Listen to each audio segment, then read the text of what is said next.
Hey guys, good morning. Welcome back to my YouTube channel. तो कैसे हैं आप सब लोग और कैसे चल रही है आप सबकी पढ़ाई। आई होप आप सब बहुत अच्छे होंगे और आप सबकी पढ़ाई भी बहुत अच्छे से चल रही होगी। मैं भी ठीक हूँ और मेरी भी पढ़ाई ठीक तरीके से ही चल रही है। तो गाइस, आज की मेरे ब्लॉग की शुरुआत हो रही है सुबह के 4:30 बजे से।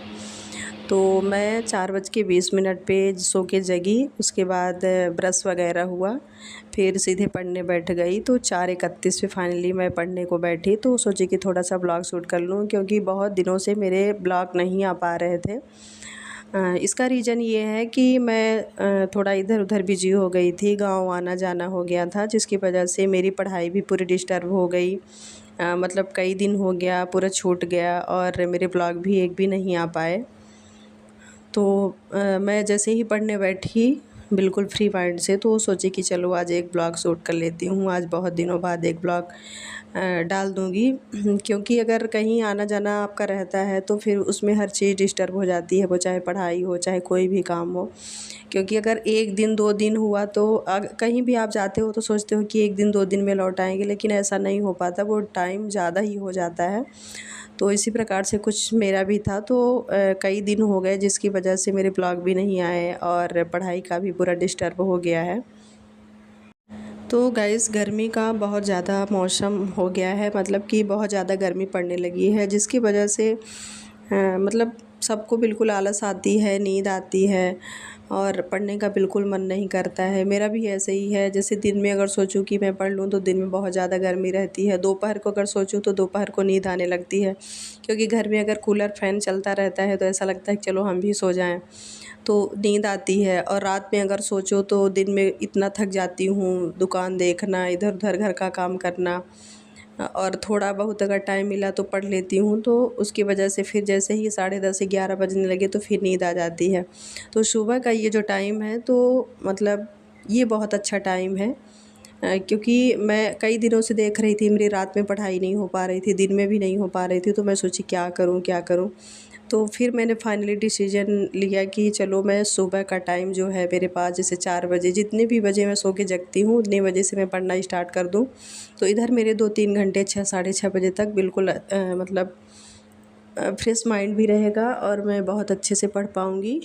तो मैं सुबह अपना सो के जब चाहे जितने भी बजे जगूँ, अगर 4 बजे जग गई तो 4 बजे से, 4:30 बजे जगी तो 4:30 बजे, जितने भी बजे सो के जगती हूँ तो मैं पढ़ना शुरू कर देती हूँ। और सुबह का टाइम जो है तो वो इतना अच्छा रहता है कि बिल्कुल घर में शांति रहती है, आपका जो मन है वो बिल्कुल शांत रहता है, आपकी दिमाग बिल्कुल फ्रेश रहती है, क्योंकि आप रात में अच्छे से सो जाते हो तो सुबह जब जगते हो तो बिल्कुल आपको एक पीस इन्वायरमेंट मिलता है। मतलब बहुत शांति रहती है पूरे घर में, आपका पूरा आपकी जो बॉडी है वो पूरी बिल्कुल फ्रेश रहती है, माइंड बिल्कुल फ्रेश रहती है, तो आप बहुत अच्छे से पढ़ सकते हो।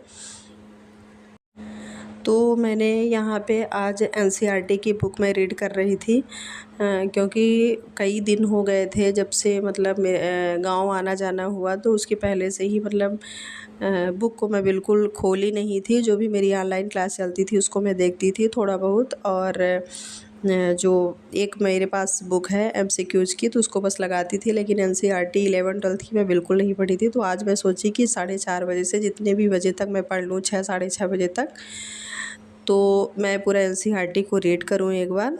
तो मैं आज 11वीं क्लास की एनसीईआरटी पढ़ रही थी, क्योंकि एनसीईआरटी भी पढ़ना बहुत ज़्यादा इम्पॉर्टेंस है। अगर आप किसी भी चीज़ की तैयारी कर रहे हो तो आपको हर क्लासेस की एनसीईआरटी बुक पढ़ना अति आवश्यक है।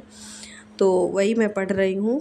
फिर पढ़ने के बाद जैसे ही मुझे टाइम मिला तो फिर मैं थोड़ा सा उसी चैप्टर का एमसीक्यूज करने लगी कि देखिए मतलब देखूँ कितना मैं जो भी पढ़ी हूँ तो कितना मुझसे आ रहा है। तो वो चीज़ करी। और इतनी ज़्यादा गर्मी पड़ रही है गाइस कि सबको समस्याएं आ रही हैं पढ़ने में, क्योंकि जितनी ज़्यादा गर्मी पड़ रही है उतनी ज़्यादा लोगों को नींद आ रही है। मतलब ये जो गर्मी है इस टाइम की तो कहीं न कहीं हमारे पढ़ाई में बहुत बड़ी रुकावट पैदा कर रही है। बिल्कुल भी मन नहीं करता कि हम मतलब पढ़ने बैठ जाएँ या बिल्कुल कंसंट्रेट के साथ पढ़ें। ऐसा लगता है कि हम सोते रहें, चलो आज नहीं कल पढ़ेंगे, कल नहीं परसों से स्टार्ट करेंगे। ऐसा करते-करते कई दिन निकल जाता है और और हमको मतलब ऐसा लगता है कि चलो हम बाद में पढ़ लेंगे, बाद में पढ़ लेंगे, लेकिन इतने दिन निकल जाते हैं, इतना टाइम हमारा वेस्ट हो जाता है कि फिर बाद में समझ में आता है कि अरे इतना टाइम हमने वेस्ट कर दिया, पढ़ाई नहीं किए, हमारा इतने दिन बिल्कुल मिसयूज हुआ है। तो इस टाइम की गर्मी जो है तो बहुत ही परेशान कर रही है, तो आप लोगों को भी बहुत सारी दिक्कतें आ रही होंगी। तो आप लोग बिल्कुल आलसी मत बनिए, पढ़ाई करिए। और देखिए, अगर ये सोचेंगे कि हम सोएंगे और अभी सोएंगे, गर्मी पड़ रही है, उसके बाद हम जैसे ही बारिश होने लगेगी तो पढ़ेंगे, तो ऐसा नहीं हो पाएगा। बिल्कुल आप अभी से पढ़ाई कंटिन्यू करिए, क्योंकि जितना इधर का आप छोड़ते जाएंगे उतना आगे आपको और ज़्यादा दिक्कतें आएंगी, क्योंकि आपको इतने ज़्यादा डीपली पढ़ना है हर चीज़। यानी 11-12 की एनसीईआरटी पढ़ना है, पूरा ग्रेजुएशन का कंप्लीट करना है, पोस्ट ग्रेजुएशन जो भी है वो पूरा करना है, पूरी बुक पढ़नी है। तो आप इतने जल्दी कैसे कर पाएंगे, क्योंकि आप कहीं ना कहीं वर्ग 1 और वर्ग 2 की प्रिपरेशन कर रहे हैं, तो उसका जो लेवल है वो इतना टफ है कि आप खुद ही समझ रहे हैं। तो आपका इतने कम दिनों में नहीं हो पाएगा। इससे अच्छा ये है कि आप थोड़ा थोड़ा करके अभी से पढ़ना शुरू कर दीजिए। अभी आपके पास बहुत अच्छा टाइम है, क्योंकि अभी चल रहा है जून, स्टार्टिंग है जून, जुलाई, अगस्त, सितंबर, अक्टूबर, नवंबर, दिसंबर, मतलब पूरा पूरा आपके पास 7 से 8 महीने हैं।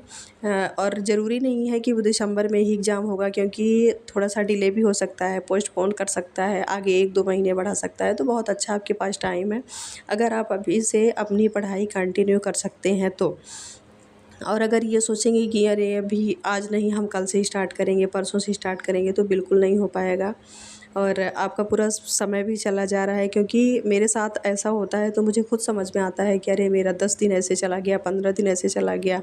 अब कहने को तो मैं कितने महीने से आई थिंक फरवरी से मैं स्टार्ट कर रही हूँ इसकी तैयारी, लेकिन बीच बीच में मतलब ऐसा हो जाता है कि 15 दिन के लिए, 20 दिन के लिए मेरा सब छूट जाता है। तो उस चीज़ का पछतावा मुझे फिर बाद में होता है।